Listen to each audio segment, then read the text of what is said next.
영세율과 면세 문제입니다. 1번.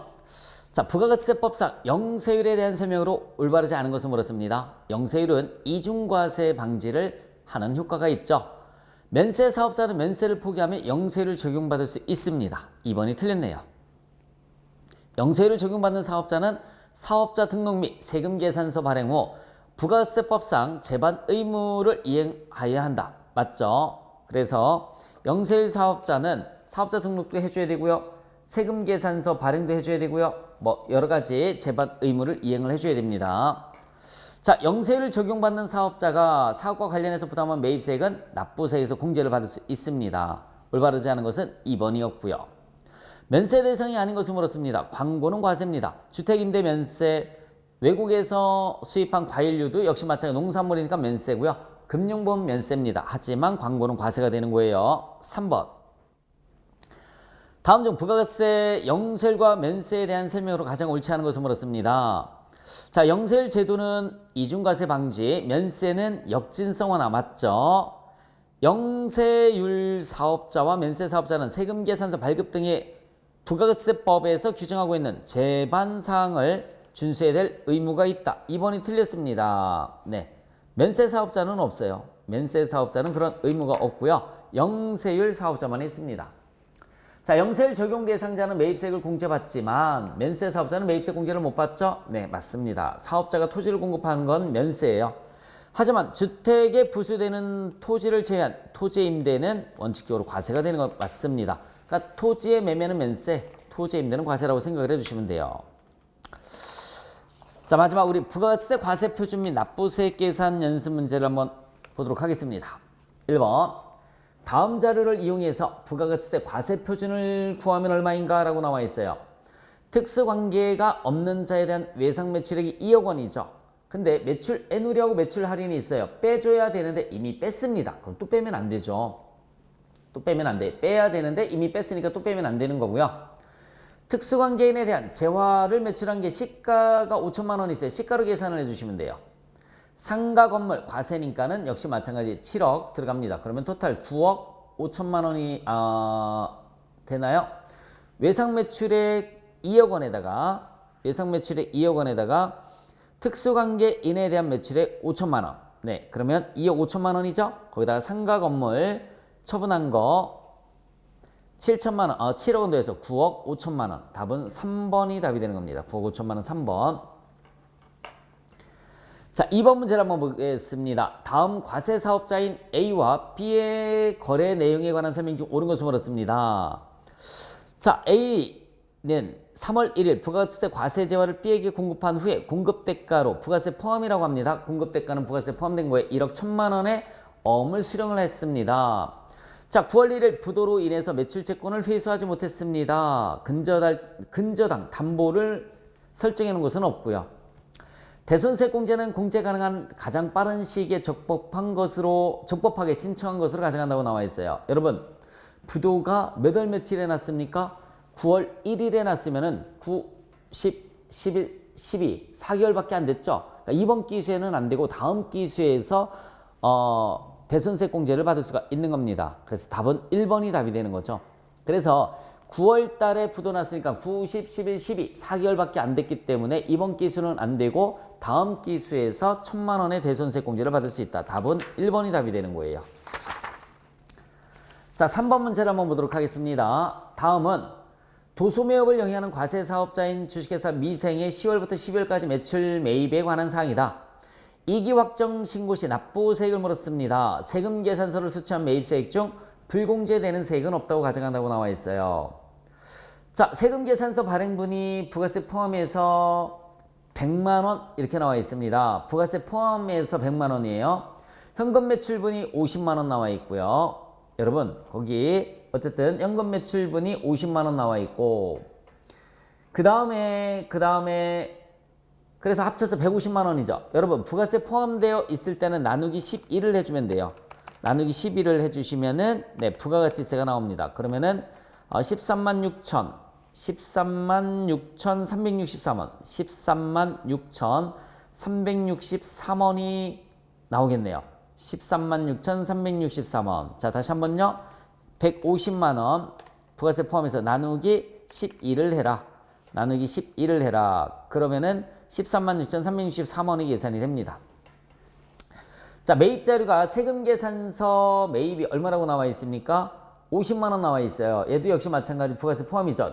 증빙이 없으면은 네, 얘는 매입세 공제를 받을 수가 없어요. 매출은 증빙이 있어도 계산을 해야 되는데 매입은 증빙이 없으면 안 됩니다. 그러면 50만 원 나누기 50만 원 나누기 역시 11을 하면 부가세가 나옵니다. 얼마 나오냐면 46,454원이 나올 거예요.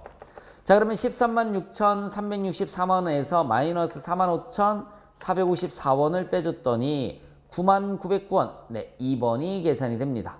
2번. 됐죠, 여러분? 네, 그렇게 해서 알아두시면 돼요. 99,909원 플러스 45454. 네, 네, 맞습니다. 2번이에요.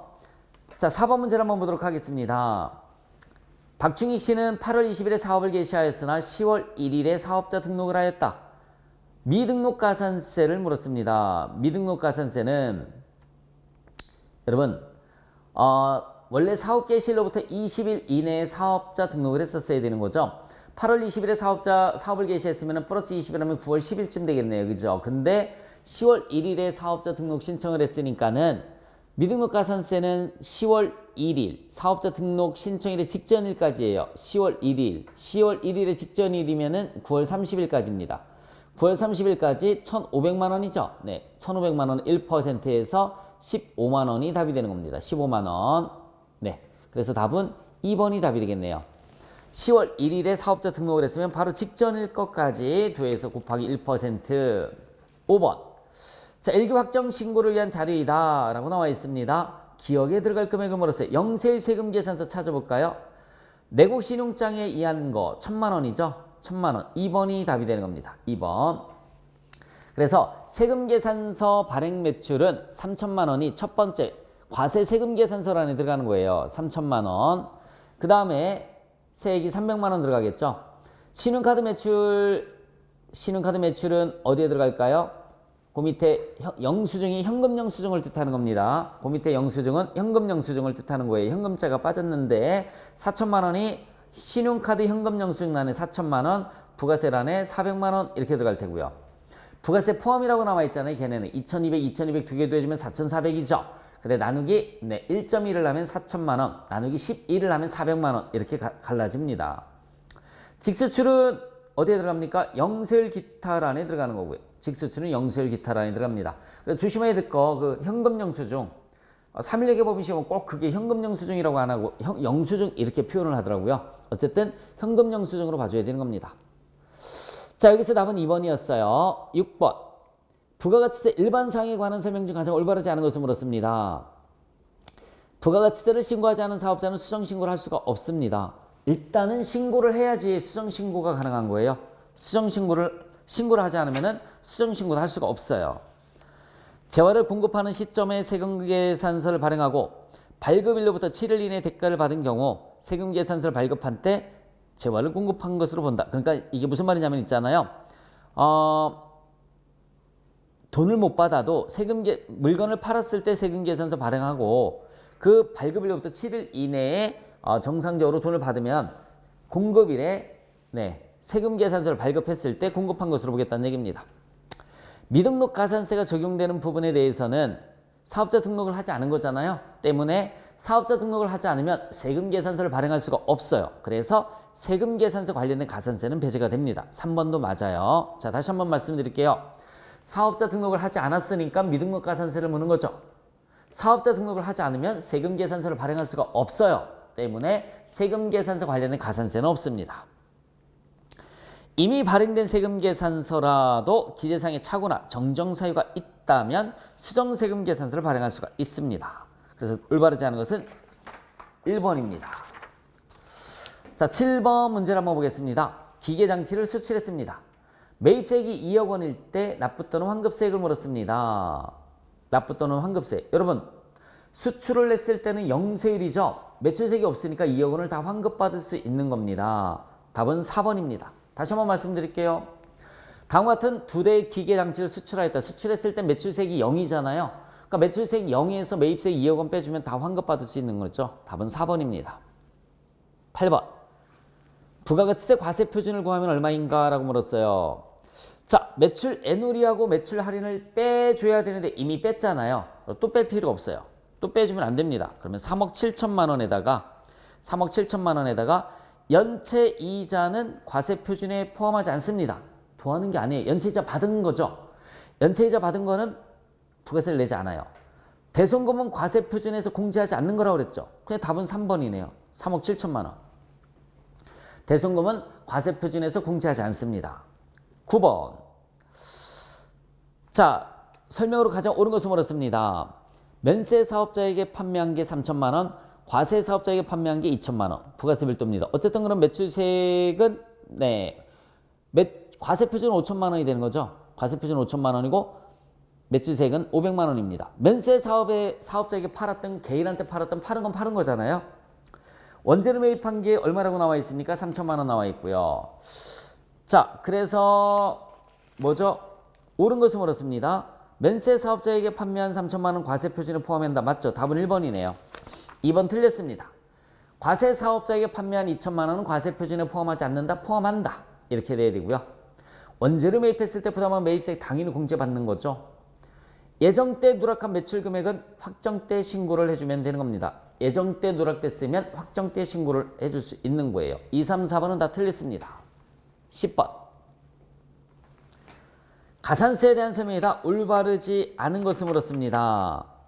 자, 세금계산서 불성실 가산세와 매출처별 세금계산서 합계표 불성실 가산세가 동시에 적용되는 경우에는 각각 가산세를 적용한다라고 나와 있는데 중복 적용하지 않습니다. 둘 중에 하나만 적용을 해주는 거예요. 세금계산서 관련된 가산세는 중복 적용하지 않아요. 그래서 1번이 틀렸습니다.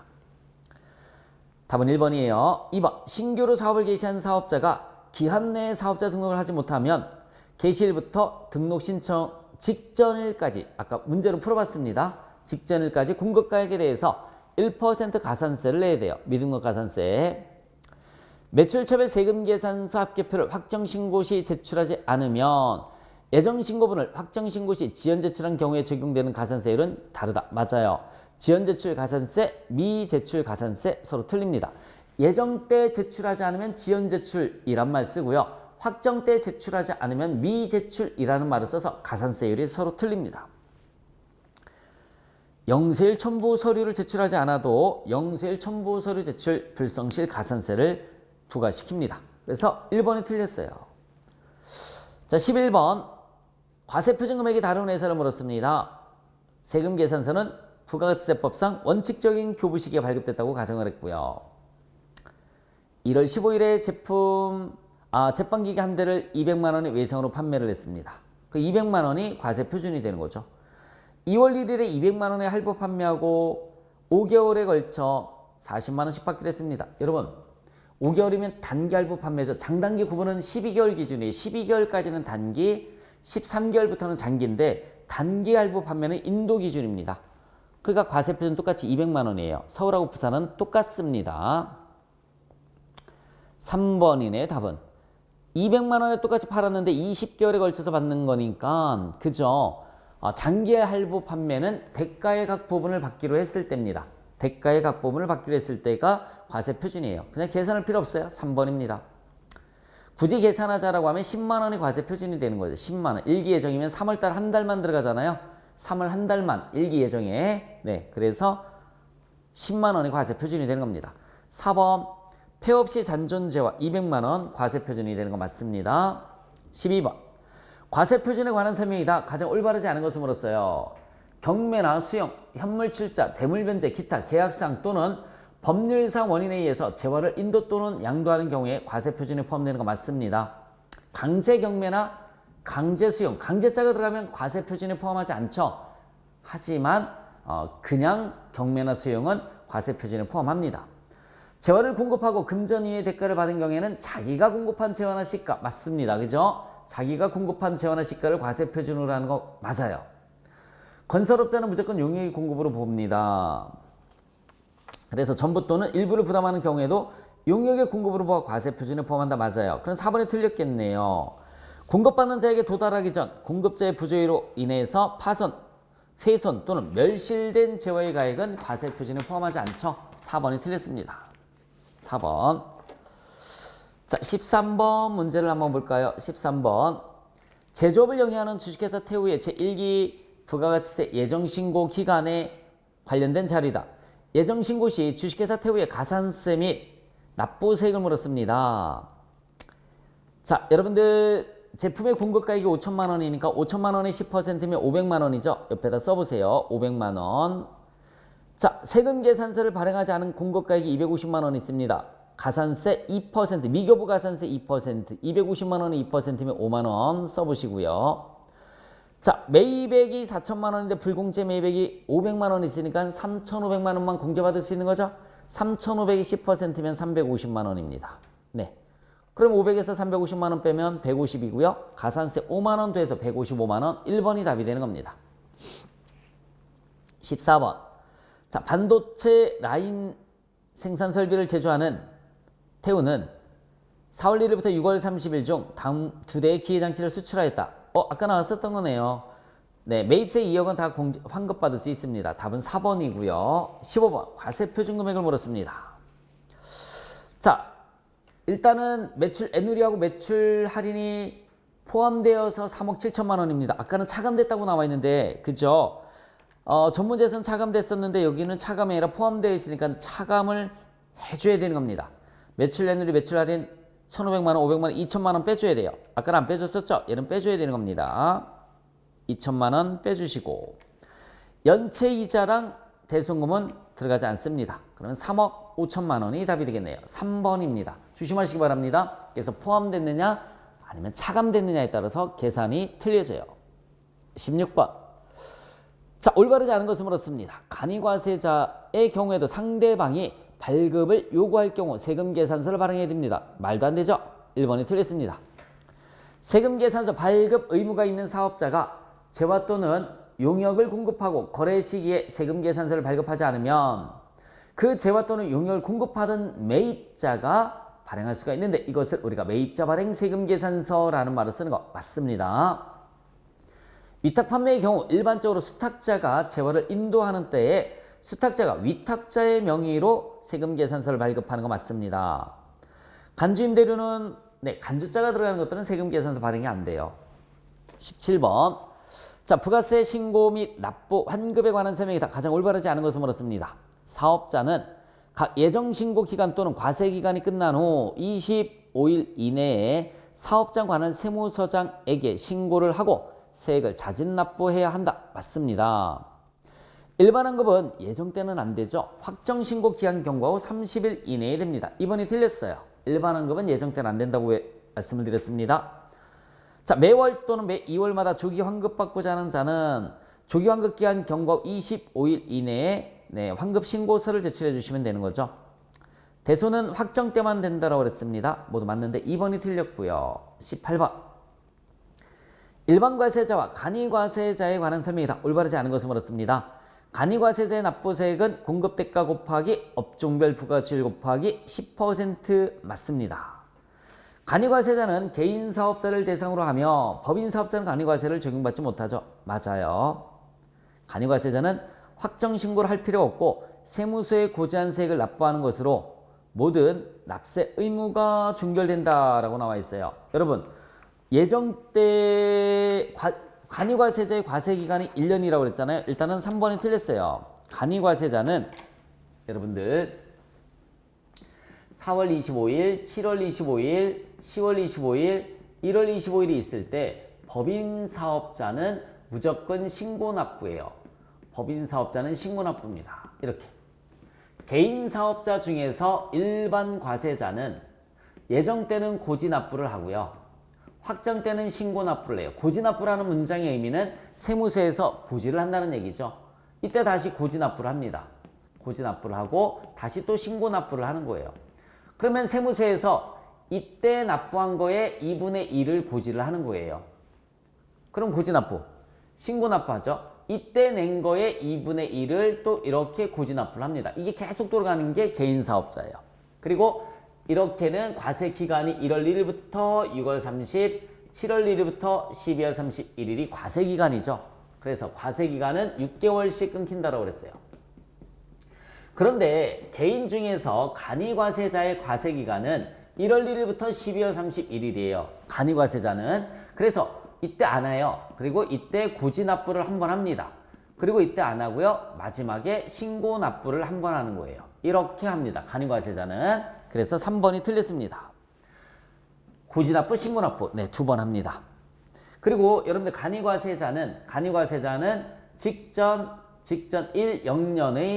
0년이 거꾸로 1년에 공급대가가 2,400만 원에 미달하면 신고는 당연히 하는데 납부 의무가 면제가 돼요. 납부 의무가 면제가 된다라고 알아두시면 돼요. 그래서 거꾸로 1년의 공급대가, 부가세 포함된 게 공급대가죠.